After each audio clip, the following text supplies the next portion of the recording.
Welcome. I'm Leslie Canham. I'm Mary Gavoni. I'm Linda Harvey. I'm Olivia Wan, and together we are the Compliance Divas.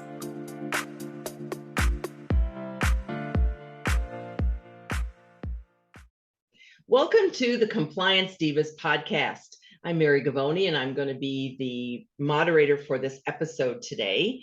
We bring clarity and simplicity to compliance by navigating the regulatory compliance world to keep you on course.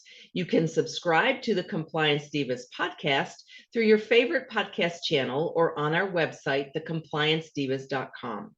Resources that we mentioned during our podcast can be found on the compliancedivas.com on the resources page. And you can always submit questions by email to support@thecompliancedivas.com. So we have a very special guest joining us this morning, our good friend, Kevin Henry, founder of IgniteDA. Kevin, thank you for joining us. We so appreciate you being with us this morning. And just in case any of our listeners are not familiar with who you are and IgniteDA, can you just give us a little bit of background about you?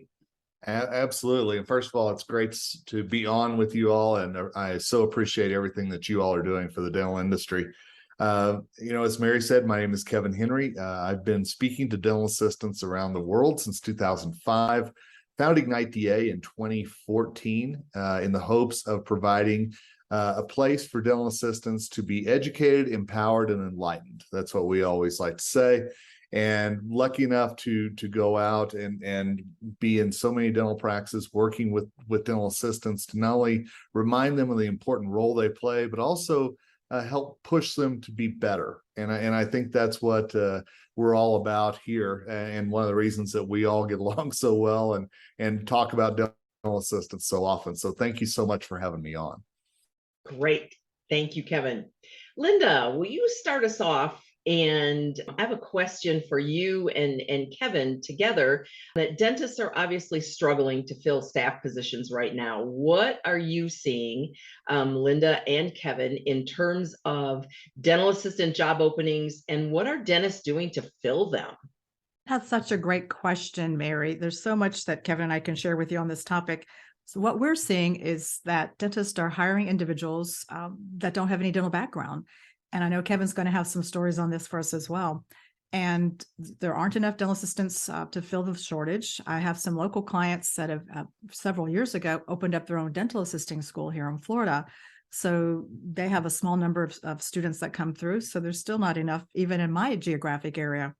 So while it's invigorating to see new faces come into our profession, folks that haven't been into dentistry before, we find that most of the time they are placing these individuals in this role of sterilization. So that presents some number of challenges and for lack of knowledge. And as Olivia will talk about with some of the things that she's seen and challenging from the legal perspective, but it's just it's a crazy world out there. And I can't wait to hear what Kevin has to say in addition to those thoughts. And I'll just duplicate what Linda said, is that so often we're seeing people come in to the dental industry from outside. So dentistry is something that was very foreign to them, at least on the backside of things. They're used to being a patient, but all of the things that go on behind the scenes that patients don't ever really know is what they're having to learn at a very warp speed. And I can tell you, Linda, you mentioned the opening of dental assisting schools. I'm seeing that more and more in dental practices, that dentists are trying to figure out a way to open their own school and then pluck the best of those students to work in their own practice. So it's something that I can tell you in the dental assistant community, it's becoming a big topic because dental assistants are wondering about these schools that are popping up. They're wondering about, is the cost worth it? And then they're also wondering about what they get out of it if they're not one of those, shall we say, top students who get selected by the dentist who opened the academy. So that's really something that's going on behind the scenes in the dental assisting community as well. Now, certainly those assistants don't have a difficult time finding a job because we know, as you said, the shortage is real, and it doesn't matter in what part of the country you're in, the shortage is real, probably on all team member side of things. But for the dental assistant side, I think that we need to think about how we're bringing these young men and women into the industry how we're teaching them that they matter, and then how we're teaching them that the importance of the clinical side of things, the infection control side of things, and who's actually doing that. Is it another team member that maybe isn't always doing things the best way, that then is teaching this team member their bad habits? And then it's kind of a domino effect from there. I would like to echo that, Kevin, because I feel exactly the same way, and I've seen those similar situations happen.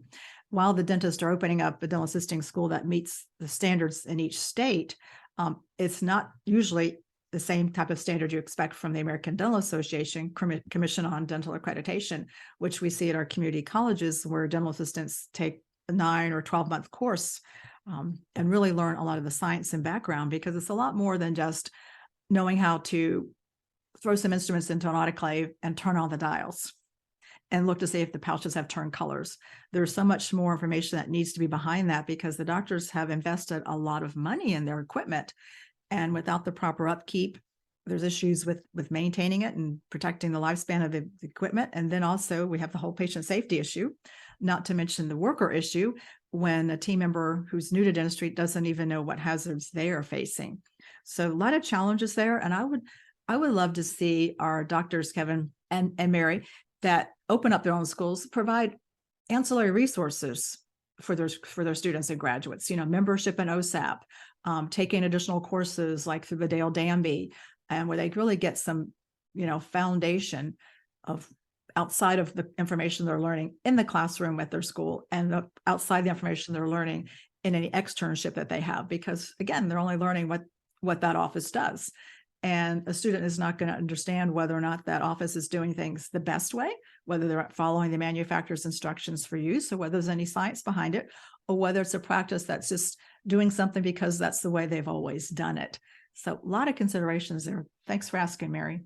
Absolutely. Thank you, Linda and Kevin. As a former dental assisting educator in an ADA accredited program, when I see these schools popping up everywhere, it makes me cringe on one hand, because we don't know what the quality of these programs are. But on the other hand, I understand why it's happening. So it's kind of a double-edged sword. Olivia and Kevin, let's take a little deeper dive into this whole issue of infection control and people being credentialed. I know, Olivia, you were involved in an issue with a state dental board just recently. So what can you tell us about that? Well, dental practices across the nation are experiencing staff shortages, particularly with dental assistants and dental hygienists. And so recently, I was hired by a dentist to deal with a dental board investigation that involved allegations of a non-licensed dental assistant functioning in the scope of duties of a licensed assistant. And we understand that is subject to penalties and discipline. But I think we're going to see more of that as we struggle through the staffing shortage. And Kevin, in listening to you and Linda, one of the things I wanted to bring up, I was licensed as a dental assistant back in 1997. I went to technical school. It was a 9-month program, but that did not ensure quality either. Because when I went to school, it was after work at night at a technical school, and the instructor, who was a dentist, did not show up for class. And so we really just learned it out of a textbook, but luckily we worked for a wonderful dentist that day to day was teaching us. And I really want to echo the importance of what Linda said of joining these groups such as OSAP. But Kevin, from your perspective, what do you find with dental practices and dental assistants as it relates to instrument sterilization and infection control? What are the concerns that you have in that area? For me, one of the biggest concerns, I think, is as we mentioned a minute ago, that there are team members teaching other team members how to do things well, and I'm going to use air quotes here, properly. And unfortunately, those team members may have those bad habits that are passed on to the new dental assistant. And it's really just a circle effect. And that's why I think there's such value in things like OSAP, where you don't have to guess if it's the right answer. You don't have to rely on what you were taught by the previous dental assistant 20 years ago. it is current information, it's correct information. And so, I echo what you all say. If somebody could actually wave a magic wand and do two things. Number one, make sure that every dental assistant in the country is under the same law. I think that's one of the things that is so confusing, is that every state has different requirements, different rules, different things for their dental assistants that they have to follow. So if you live in Illinois and drive across the Mississippi River to work in St. Louis, it's a completely different environment where you work versus where you sleep. So I wish that would change. And then I also wish that every dental practice, as you said, would be a part of OSAP, because then the infection control training that happens and infection prevention training that happens is under the guise of a organization that knows what they're doing. And I think that would be one of the biggest things that we could do to not only turn around some of the issues that I know we all see in dental practices, but also turn around the perception that is out there that it's okay just to have someone else train someone else because that's the easiest thing to do. And I think that's one of the biggest mistakes that dental practices are making right now, is you already have team members who are so stressed, have so much on their plate and everything else. Then you bring in someone new and you say, hey, could you train this person? Oh, and by the way, we just gave them a signing bonus to come on as well, but here you go. So true, Kevin. And I agree with you. And I think that what we need to focus on is the science of dental assisting. They have to understand the science of infection control and prevention, and that will help them to excel at their jobs and to really adhere to the infection control principles. So I'm really glad you're focusing on that. And that is such a critical thing. And I hear what you both are saying about, wouldn't it be great if it was standardized from one state to another? And I know dentistry and dental hygiene are starting to move in that direction. And so perhaps once that happens, it will happen for dental assisting as well. But the one good thing we have, of course, is our CDA credential, which is standardized and recognized in a lot of states, but we still have a long way to go. So Leslie, can you and Kevin discuss a little bit about the infection control coordinator in a practice, and how do we convince a dental practice that they really need one? Absolutely. It's a great idea to say we have an infection control coordinator. And many times when I speak at conferences, I ask people who are in the role of the infection control coordinator to raise their hand. I usually don't see very many hands. And then when I have a chance to talk with these individuals, they say, well, they just said, that's your job. You're the infection control coordinator, but they didn't give me what the role and the responsibilities are. And it's interesting that while a study shows through the Dental Assisting National Board that infection control usually falls on the shoulders of one dental assistant in every dental practice, what really ends at, I guess you'd say the bottom line is that the responsibility falls on the shoulders of the supervising dentist. And a lot of times the supervising dentist does do what we had heard earlier in the podcast, delegate one person to train another person. And that training may not be what is the best training or the right way. It's just the way we've always done it, as Linda said. In California, we're fortunate in that our state has a requirement for unlicensed dental assistants to take what's called an 8-hour infection control course on dental infection control. And it's a very remedial course that focuses on very basics like hand hygiene and PPE, and then instrument processing, a little bit of OSHA, a little bit of chemicals, a little bit of equipment maintenance and decontaminating instruments and properly sterilizing them. But it's only 8 hours. And it's not enough. It really isn't. And I have been seeing the same thing that we're seeing around the country, where anybody that's a warm body that can put on a clinical jacket is placed in the role of sterilization tech, or we need you to turn over treatment rooms.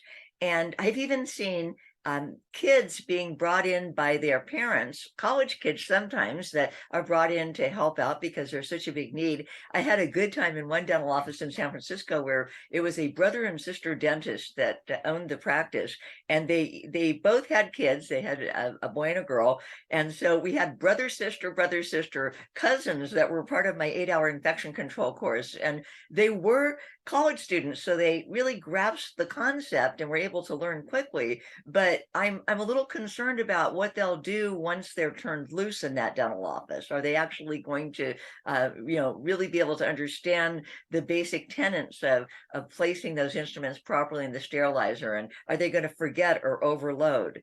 And so I do see that it seems that we've got a good start with this 8-hour infection control course. Do all dentists adhere to training their new dental assistants? No, and this has been the law for almost 12 years now. So while there's some format here, it's not consistent. Kevin, what do you see in other states? Is there anything like California? Not really. That I was sitting here as you were talking, just going, wouldn't that be cool if ... I would love that.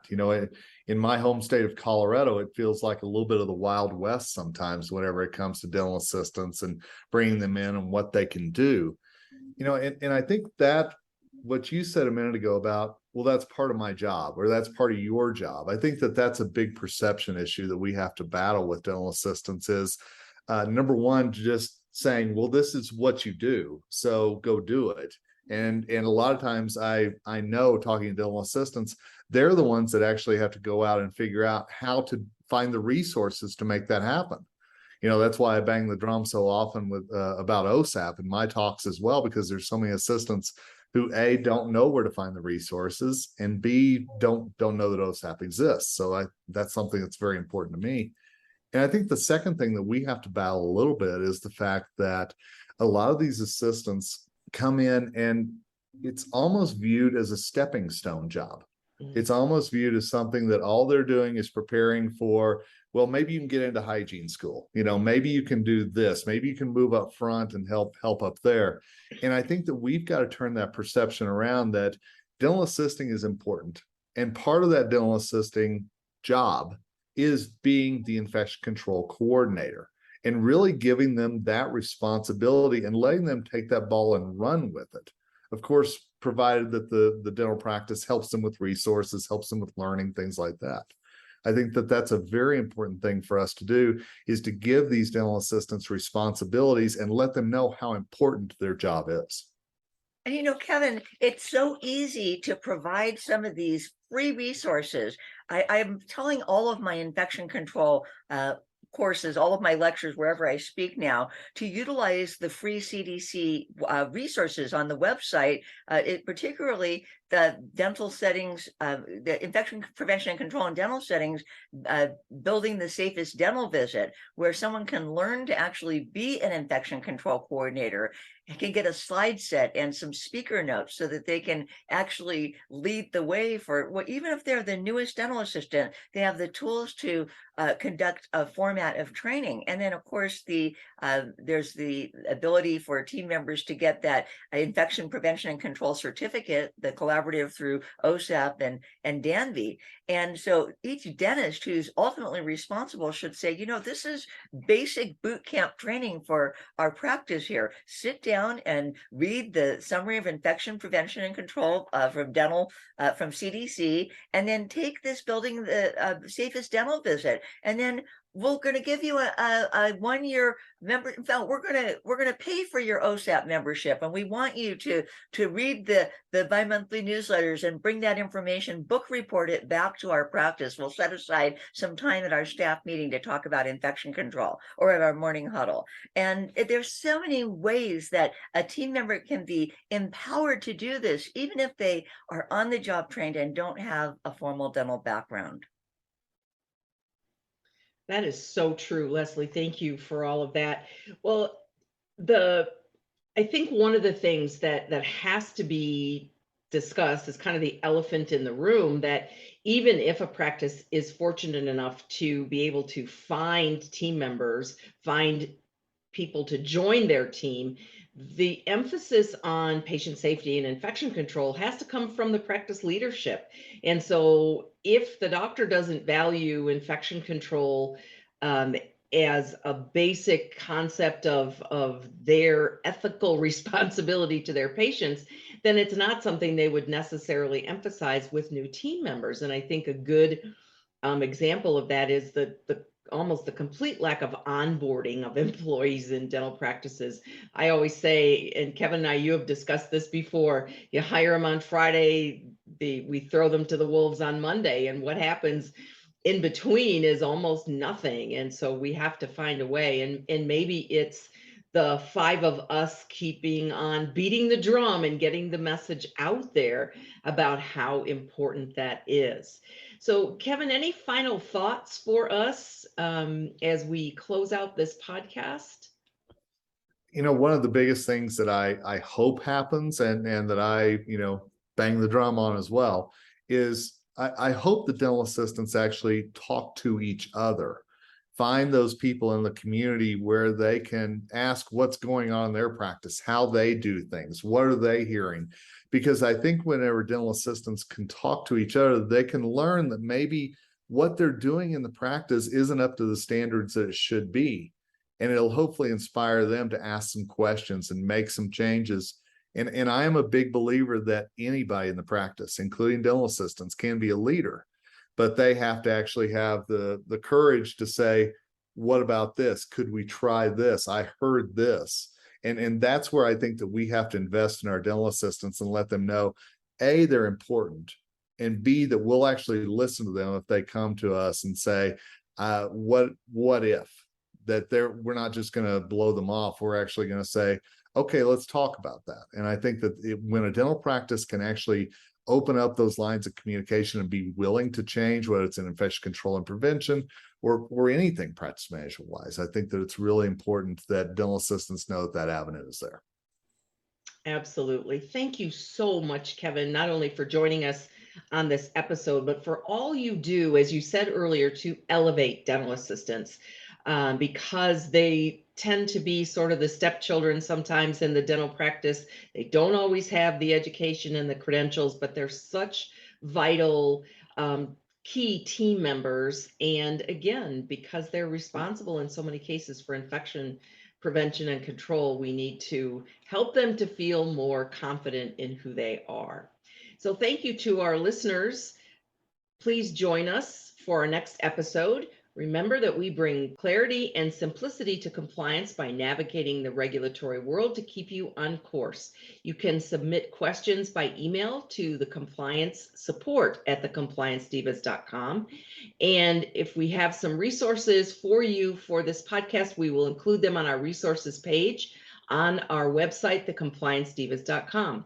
Thanks for joining us. See you next time.